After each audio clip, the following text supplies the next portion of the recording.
This is I Should Be Writing Season 22, Episode 2. Well, I should be writing. I should be working on my craft. I should be writing. I should be submitting my next draft. But I'm sitting home watching Doctor Who. And hi there, welcome to I Should Be Writing. This is a podcast for wannabe fiction writers, and I'm your host, Mur Lafferty. I stream this live on Twitch every Thursday at 3 p.m. Eastern Time. I talk about writing and the various walls you put up to fail to get over. That was not very well said, but I just words are leaving my brain these days. I don't know. I should be writing this thing, not recording it. But I don't script because I would never ever do it. But speaking of things that I find very difficult to do in terms of everyday living, I'm excited to have on my show today my assistant, Tim Minneci. Hi, Tim. Hello. So we're going to talk about what you do in a moment, but you are also a writer and you are also a podcaster. So tell us a little bit about your stuff. Oh, gosh. Oh, okay. So I podcast with my friend Jason. We've been doing it for 15 years. This is actually starting our 16th year. We talk about music. We review albums and we have interviews mostly with folks from the 1990s is our focus, like indie music, alternative music, that kind of stuff. And then we've also expanded into 70s, 80s, and the 2000s. So we can keep expanding our dominance over the album review marketplace.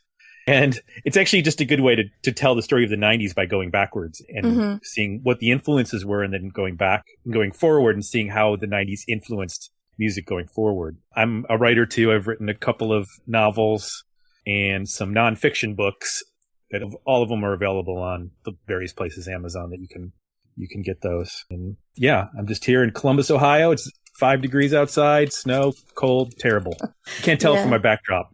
My backdrop's in the future where I want to be. So yeah, you are very busy, and you also have a child and a day job. And for some reason, you decided to start helping out authors. What I find interesting is that you assistant, that's a verb now. Assist would be the verb, wouldn't it? You assist several authors, not just me. Right. But say what does an assistant do? And also, how are you different with different clients? So for you, I'll start with you because you're here and I'm looking at you. Yes.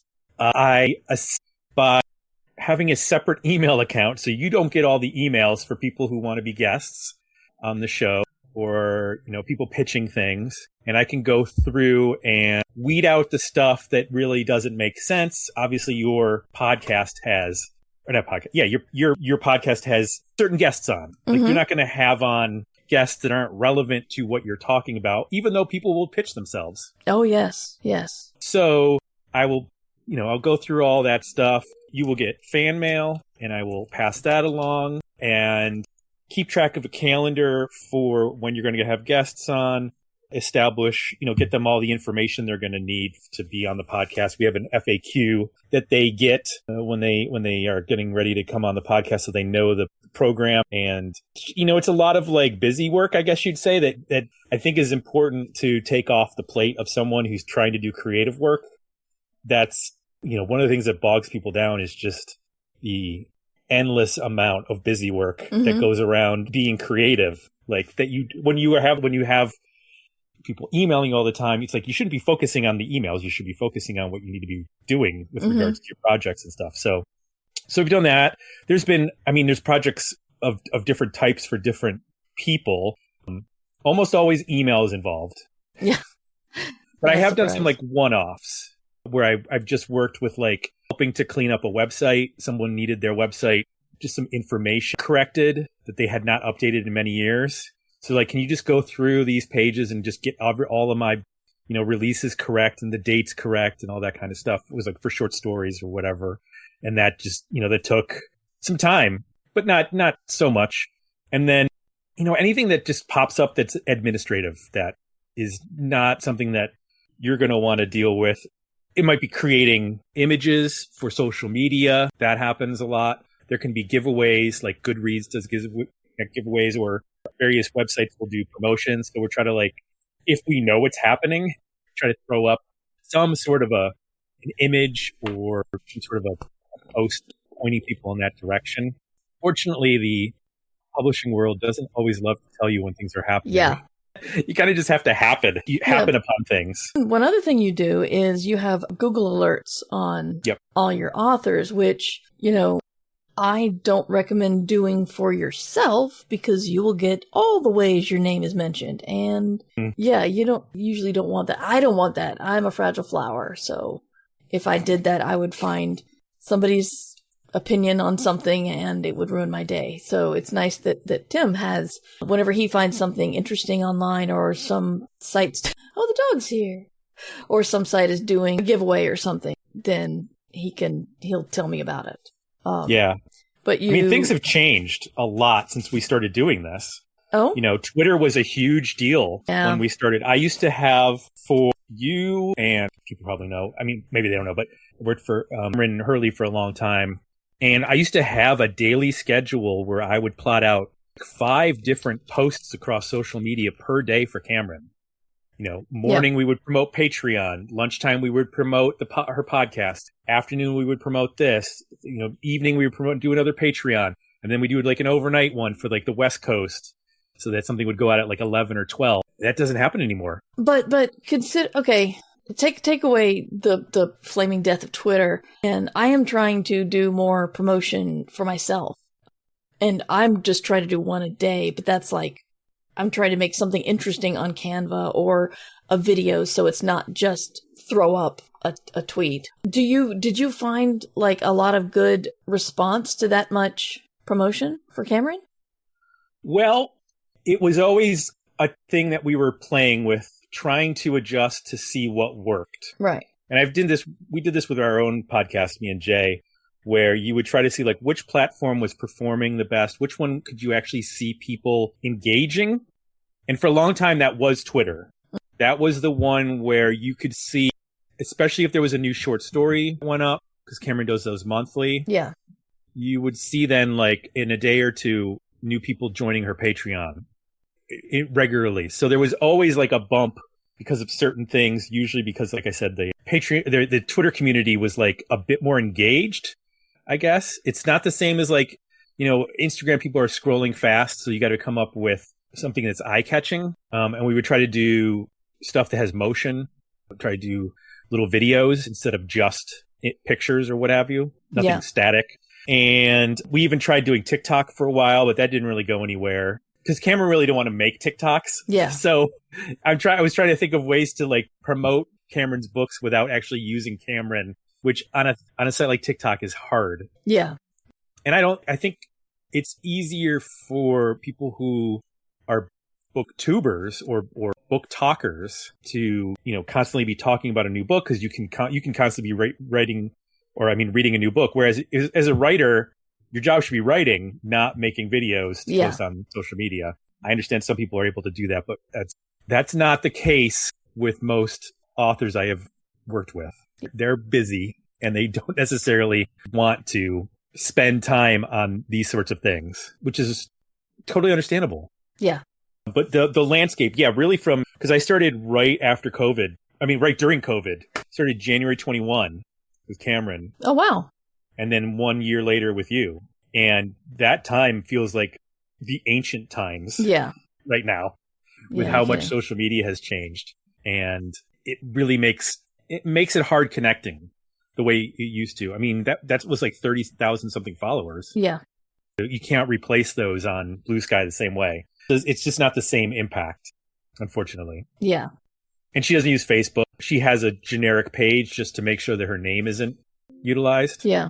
But that's about it. So, anything. I mean, also Ursula, I work for. Ursula is just primarily all email. Mm-hmm. I have to spend like a day. I check emails like every couple days because like you said, I do have a full-time job. And I do have a daughter and a family, and who's a teenage daughter now who's very busy. And so I don't get to check email every day. So every couple of days I'll check. Most, like you and Kameron, will get a couple emails, just normal flow of things. if Ursula puts out a book, I'm going to get like 50 emails in a day. Wow. And I'm like, oh my God. Like, and most of them are just people saying, hey, I read the new book and it was great and that kind of stuff, which is awesome. But then we get a ton of those AI generated, if just read your book and it was pulse pounding, exciting. Here's what we can do to promote you. Yeah, but I was so angry to find I couldn't find you anywhere on an easy search. I'm always thinking you're a lot more passionate about this than I am, and it's my job. So exactly, I don't believe you. I think even like people like John Scalzi get those, and I'm like, I don't think he needs help. Yeah, he's on the New York Times bestsellers list. I think he's doing okay with your BS AI emails. So that's a lot of it is just weeding through that stuff. And then she gets, like you and Kameron, opportunities to do appearances, bookstores, conferences, festivals, requests for interviews, media requests. In addition to that, there'll be like anthology and short story requests or reprint requests come in from time to time.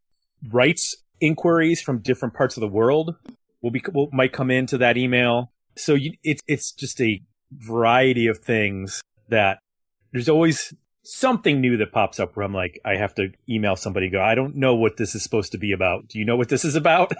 And then usually we figure it out. But a lot of times you do that for me, and I've already been beat on it. So it's like they just skip, they send it to you and then they skipped you and went to me, which really annoys me. But yes. Yeah, don't do that. If you don't follow the rules, you will not get picked. Yes. That's part of my process is like, if you didn't follow the rules in the first place, I'm not going to take you seriously because you didn't even bother to act the way that we want to do this. So yeah, it's just, it's whatever comes up a lot of times. So you will say like, hey, I've got a project I want to work on, and be like, okay, let's do that. Kameron will do the same thing. Kameron asks me to do like an anthology collection for all of her short stories that she publishes. So I put them into a single document and edit it and make sure all the margins are perfect because, I'm combining basically 12 different Word documents into one, which can be a little tricky. And then she sends that out to her Patreon folks at the beginning of each year. So they have all the stories in one like short story bundle. Right. Yeah. Stuff like that. So I should be writing stuff down because I'm like, hey, I could do that. All these ideas you're giving me to take up your time. So what's happened that you haven't expected, either good or bad? Well, nothing really bad has happened. I mean, I'm actually very happy at how little negative email any of you get. Oh, good. I've probably gotten more negative email from my podcast than I have seen combined for all three of you that I've been working for a long time. Oh, wow. And that's just because music can be very polarizing. Polarizing, yes, that's the word. People have opinions. So if we didn't express the opinion that they held, sometimes people get very pissy about that. So I think the surprising stuff is just getting the look behind the curtain on some of how the publishing world works and how it's not as, I don't know what to say, organized. No, you can say organized. They definitely feels like less informative on the back end for authors than, say, musicians. So, like, I'll give you an example. When an album sells and there's a barcode, you can look up at the end of the week every single sale of that record because they have this thing called SoundScan. They should they think they have something similar for books, but it seems like impossible to get actual numbers of book sales. You get like estimates and number of books shipped. Yep. But you're not actually getting sales information, which I find very frustrating. That should be a basic arithmetic thing. Yeah. Yeah. I mean, there's a barcode on every book. You should be able to just combine all of the various places that those are sold. It's inventory control at the very least. Yeah. And so I don't understand the back end, and it seems very sketchy to me that this is not readily, like, you can't go to a dashboard every day and just see where your sales are at. Like, you should be able to look at that. Well, some publishers offer that. Do they? I think Penguin Random House does. And they regularly update? I think so. Oh. I don't look at it every day. If I did that, I'd be standard. obsessive and never write again. Right. But that should be industry standard. Yeah. For everybody. Everybody should know where they stand. Yeah. Especially if you're waiting for an advance to earn out. Yeah. I do. And I was surprised happily how many times kids write in or their parents write in for them. Mm-hmm. The number of kids that write in because of Minecraft books that you have written is very fun. In fact, I have to forward you over one that we got just the other day. Okay. And Ursula, because of, her hamster books and that kind of stuff. Dragon Breath, yeah. Dragon Breath. They're so much fun when a kid writes in. And I will answer most emails back, but if sometimes when a kid writes in, I will send it to Ursula so she can specifically write something back to them so they have an email right back from the author instead of the author's assistant, which isn't as cool. No. If you're a 10-year-old writing to your favorite author, you don't want him to email back and say, well, thanks very much. I'll let her know. You want Ursula to acknowledge you and say thanks. Yeah. So that's fun. That's like one of the pleasures of doing it, which really you're talking about time and stuff. I really just wanted to do it because I'm interested in writing and I'm interested in the publishing world, but I'm realistic about the fact that like odds are I'm not going to be publishing some big book anytime soon. I've done all self-publishing and I'm totally cool with that. So like getting to work with professional published authors and be supportive of them, especially in the fields, like in the genres that I really enjoy, which are science fiction and dipping into fantasy and a little bit of thriller horror, I guess. Ursula's hard to pin down sometimes in terms of what her styles are. But like I was a fan of Kameron's before I was an assistant of hers. I had gotten the Light Brigade and I was like, holy crap, this is an amazing. And that was just a random situation. Like she posted after I had read the book that she was looking for an assistant on social media, and I pinged her and I was like, hey, I've worked as an administrative assistant and an executive assistant. That's my job, full-time job. I could pick up, 5 or 10 hours a week if you need some help. And then that's how it ended up starting. And having a few extra dollars because I used to be quite a vinyl collector and it was helpful. I've started to restrict myself on that so that the money is not all going to buy records. Yeah. So it's been a great experience. I still have not gotten to like Worldcon or anything like that. I want to get to go to see everybody in person. I've only met Kameron in person. Yeah. Because she lives 45 minutes. It took 5 years to meet Kameron in person. We were only 45 minutes from each other. Shows you how much I leave the area. Yeah. So what do you think is more likely for you, LA or Montreal? My wife says I should look into going to LA because we have points. She's like, we got points. You should go. I'm like, well, your wife is right. I'll look into it. Yeah, Montreal would be harder, but I could potentially make that happen. But then you're talking about like, you got to have a passport and all that kind of stuff. And then it's out of the country. It's not like the old days. When I grew up in Buffalo, you just walk across the Peace Bridge and they'd be like, hey, what you doing here? Like, I'm here to just have a Molson and watch some hockey. And they'd be like, cool, come on in. Yeah. And now it's totally different. It's not as fun anymore when I was young. Yep. And you could drink when you were 19. That was for the good old Canadian days. Yep. Yep. You're also helping Kameron with some tech stuff, right? Don't you you're sort of like the producer, both live there and doing the actual back end of the sound stuff for Kameron? What do you mean, as far as the podcast? Yeah. Yeah, I do everything on the podcast. So I will do the scheduling, the recording. It'll basically be somebody who she's interested in having on, either somebody who has a book out or he's a friend. That's typically she doesn't typically have people on. They're like, you have a very expansive roster of guests, new writers, people you haven't met before, that kind of thing. And this tends to be like whatever Kameron is interested in. Yeah. Is what we're going for at that moment. So yeah, I'll do the recording and then do the editing on the back end, which I do for my music podcast as well. I was telling my wife I'm kind of getting burned out of 15 years of editing in GarageBand of podcasts. It's just it's been a lot. So luckily Kameron only does them every couple months, but it's not too difficult. Like I always say, it should take twice as long to edit as it took to record. So if it's a half-hour podcast, it should only take you an hour to get through and edit it. So that's not too bad. And then I do the back-end stuff as far as like making sure it gets out into the platforms. She uses WordPress, and they have a built-in podcast module. I don't know what to call it exactly, but it spits it out to all the different podcast services. Whereas for my podcast, we use Podbean. So it's a little bit different, but essentially the same difference.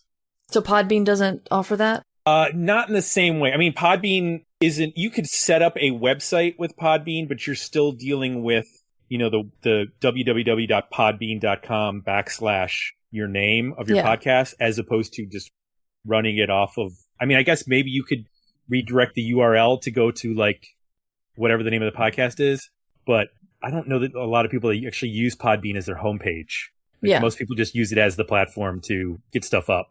Yeah. It's not as adjustable as you doing something in WordPress or some other like Squarespace, or I don't know. Is Squarespace still a thing? I'm sure people still use Squarespace. Yeah, I think so. Because Google's being Google domains, and suddenly I'm with Squarespace now. I use a tripod website still. Are you kidding? From 2000. No, I'm kidding. Okay, because man, I was about to be really impressed. I remember Tripod. We joke about that. Like if some of the older bands, their websites are still on Angel Fire or Tripod, we're like, yes, wow. We still can dig up information on these bands that disappeared 25 years ago. Because those websites have not gone away. I don't know who's still hosting Angel Fire and Tripod sites, but God bless them. Yeah. So what do you wish that we would do more of? Oh, gosh, that's a good question. I really did. I mean, you can't go back in time, but I did really enjoy creating GeoCities. Yes, live well. I did really enjoy creating a lot of the social media stuff. It was like a skill that I was developing, to be able to learn how to use like a Canva, to learn how to use motion and edit utilizing motion. So I was kind of getting better and better at doing that, so that it got to the point where I was able to create like a full like trailer for a book, which was fun. I mean, it's just experimenting, and that stuff has kind of gone away, and it hasn't really been replaced by anything yet. But I mean, I wish I got to do more on-site stuff at like cons and whatnot. It's just hard at this point. But I find that that kind of stuff is fascinating to me, because I hate public speaking, but like people who can do it well and be whatever, charming and personable and all that kind of stuff. Those are people that I admire, because I can't do that. So I'm happy to support those people in a live setting if they need water or a screen managed while they're trying to talk, that kind of thing, some sort of a PowerPoint presentation. Right. But honestly, I get this at work too. They're always like, what are your goals and objectives for the new year? Where do you see yourself in 5 years? To stay employed. Yeah. To have a job, stay employed, that kind of stuff. And just I don't want to rock the boat like at this point. Like I'm pretty happy with consistency. I think people are like, there's always this desire to like more, let's do this. Let's try this. And I'm like, sometimes it's just good to find your groove and figure out what you're good at and stick with that. Like you can improve within that. Like, I'm always questioning, how can we make this process better that we're using, or how can we do this in a more interesting way? But I don't necessarily want to add like a whole bunch of new things every year. Yeah. And I see that when people get promoted, and I'm like, oh, well, now you're doing like you're doing like 3 jobs now, because you might have gotten promoted, but there are still going to be people asking you about that old stuff. Yeah. And you're still going to be advising. So I'm like, I'm happy to be not middle management. I'm happy to be a worker drone for that kind of stuff. It's like, that's what keeps my keel even. Yes. Because I've worked jobs where there's so much pressure, and I was like arriving 2 hours before I had to start working just to get ready to work. Like we'd start at 8 and I would get there at 6, because like it was so much pressure and so much anxiety about doing this job. Not recently, this was before COVID, but like I was like pulling my hair out trying to like stay alive. And I was like, I can't do this anymore. I got to just find something that's not going to like cause me to have a heart attack. That's good. Yeah. We're all for that. I realize my limitations, and those involve not killing myself. A lot of people don't recognize that. So that's good. I know. And it's hard to say this is enough. Yeah. My dad didn't. Like my dad was constantly working, constantly on the road. And then when he retired, he didn't really have anything to do, because he never had any interests. He doesn't read books. He's not really into music. He'll sit and watch shows on his iPad. But I don't want my retirement to be sitting in a chair watching shows. Like I want to have things to do and places to go. Yes, there is talk in chat about agreeing with the happy to be a worker drone thing. Right. Now that's entirely because it's on me. I went to school for sports management. I don't work in sports management. I don't think I knew that. Yeah, I wanted to be like a general manager of a sports team. The guy making trades and that kind of stuff. And went through that. I did an internship And then I went in after my internship, I worked with a AAA baseball team, the Buffalo Bisons up in Western New York. And that was a lot of fun. And then I applied for like 30 different jobs around the country and I couldn't get an interview anywhere. And so I moved to Columbus from Buffalo because I had friends who were in a band, and I was in a band in college, and they all moved to Columbus, and they're like, you should move here. Like, they have Ohio State. At the time, they had the Columbus Chill, which was a minor league hockey team. They have the Columbus Clippers. There's all this stuff going on. Like, you could easily get some sort of a job here and then do the band on the side. I was like, oh yeah, that totally makes sense. And then I couldn't get a job. I applied for all those places, couldn't get a job, and ended up working at a Kohl's in the men's department. And that's when I went, oh, okay, this is going to be how it's going. I'm just going to work jobs while I pursue my interests. Yeah. I'm like, well, that's okay. I think you'll have a happier retirement, like you said. I hope so, because I got a lot of ideas for books I haven't written yet. So I'm just going to be in my office writing, and yeah. So what did you major in writing or in creative writing in college? I tried to get a degree in journalism, but then I realized that I didn't have the moxie that you need to basically stick a microphone in someone's face and ask them very personal questions. And also it's taken me a long time to realize this, but sometimes I look at the wrong things. And my breaking point was one of the core classes of the journalism degree. Of all the core classes, you have to get a C+ or better. And I was doing one of the assignments was to look at the police reports and find a crime and write it up. And I picked up at a gas station, and I could not get anybody at the gas station to talk to me on the record. And I was just a student. And I'm like, why won't this guy talk to anybody? And I don't even remember how I realized it. But the thing was, the clerk had grabbed a machete and chased the robber, which is a whole new level of assault against the law, whatever. So of course he didn't want to talk to any people, because there was suddenly this vigilante worry that they had. And I did not even, if I'd been a good reporter, I would have oh, that's the lead. Yeah. But no. Machete wielding. No. So it was that, and I did not do well in ethics and law. So. Oh. See, I started in journalism. Did not continue. And I had taken I really enjoyed my English classes that I'd been taking. And so I just got an English degree. And later found out that UNC Chapel Hill does have a creative writing degree. But I don't know how well I would have done, because the few creative writing classes I had, I didn't do a lot of. They were typically not in support of genre work. Yeah. See, I started out in journalism just like you. And then I realized like a couple years in, I don't want to be the guy. I went to work on the newspaper to get some experience, and they gave me sports to work on, which was great. But like, they had me cover track and field. I had never gone to a track and field meet in my life. I knew nothing about the sport. Yeah. So I'm like trying to learn. I'm like, I should probably like have a little background in something. If I don't know how any of the rules or any of this stuff. So I felt like an idiot trying to cover track and field. And I was like, I don't know that I care enough to want to do this. Like, this isn't how I wanted to do journalism, essentially. And, I thought that was going to be like showing up at the press conference for my team, and, I'll be asking questions. Mm-hmm. And I also saw it as, I don't know if I want to be on the outside. I think I want to be on the inside, worth the team, working, instead of being someone reporting on the team. So I switched majors my junior year, which was really dumb, because then I went 3 more years. Oh, wow. So I went to college for 6 years. When it comes up, my wife, Katie, will say, and you're not a doctor. She loves to bring that up, which is fine. I totally respect that, because I did that. But yeah, I went extra and still didn't use my education. Yeah. I guess the paper writing helped, because I've had to write project management papers and stuff like that. And I'm organized. So there's probably some skills. Also, I was extremely introverted when I went to college. So that helped me get out of that a little bit. I mean, I'm still not the most outgoing person. I am with my friends. Like my wife says, you either don't want to talk to anyone, or they're your best friend.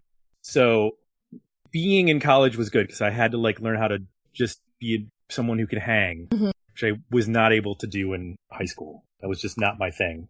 So I actually believe like college is more than just getting an education. It is about an experience of like, you're being socialized away from your parents. Yeah. You have to learn to be an individual. And can you take care of everything that you need to take care? Can you show up to class on time? Yeah. Can you do your own laundry? Can you go get a meal and remember to eat? Yeah. Can you do all these things? Do you need to get a job to pay for things if you want to go out? Like I had to get jobs in college because I wasn't getting money from home. Like they paid for my books and my, room and board. That was it. If I wanted to go to the bars or go out to eat, it was like, well, you better get a job. Yeah. So I think that's as much what college should be. Now it's just a job factory. It seems like you just go there to get a job.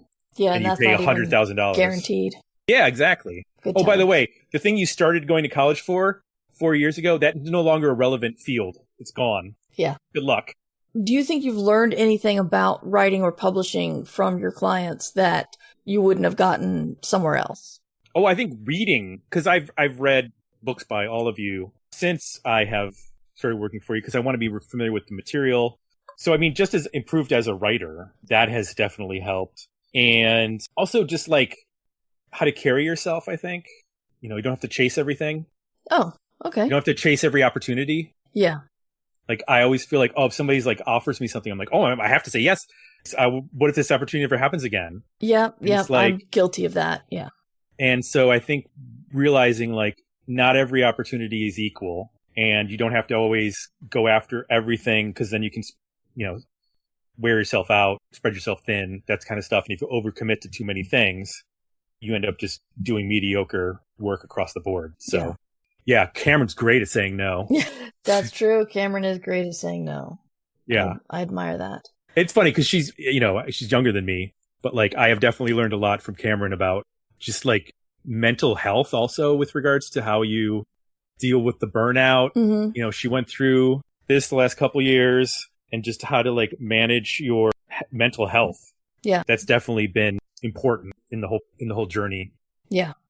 Well, tell us one more time where to find you online, Tim. Sure. TimMinneci.com. You can also go to the digmeoutpodcast.com is where our podcast is if you're into like 80s, 90s, 70s, aughts, rock and roll, indie rock, alternative, metal, whatever, anything that has a guitar in it. Even if it doesn't have a guitar, sometimes we talk about those bands too. If it just has a piano or saxophone. There's not as many, but there's a few. That you should come check us out because we have like 850 episodes over 15 years. Nice. So, which is not as many as you. I think you have like I don't even 40,000. I don't know how many I have. I should probably do that as I go through my archives. But if you want to find me and my podcast and my books, you can go to merverse.com. And if you would like to get your podcast early and ad-free and sometimes expanded even, you can go to patreon.com/mightymur and get all that good stuff there. Thank you for listening to I Should Be Writing, the longest running writing podcast in existence. This episode was made possible by the Fabulous, who support the podcast via Patreon or Substack. Join the Fabulous at patreon.com/mightymur or mightymur.substack.com. Theme music provided by John Anelio, art provided by Numbers Ninja, and podcast hosting provided by Libsyn. This episode is released under Creative Commons Attribution Non-Commercial No Derivatives 4.0 license. You can find all of my books and podcasts at merverse.com. I should be writing. I should be submitting my next draft, but I'm sitting home watching Doctor Who. I'm sitting home watching Doctor Who.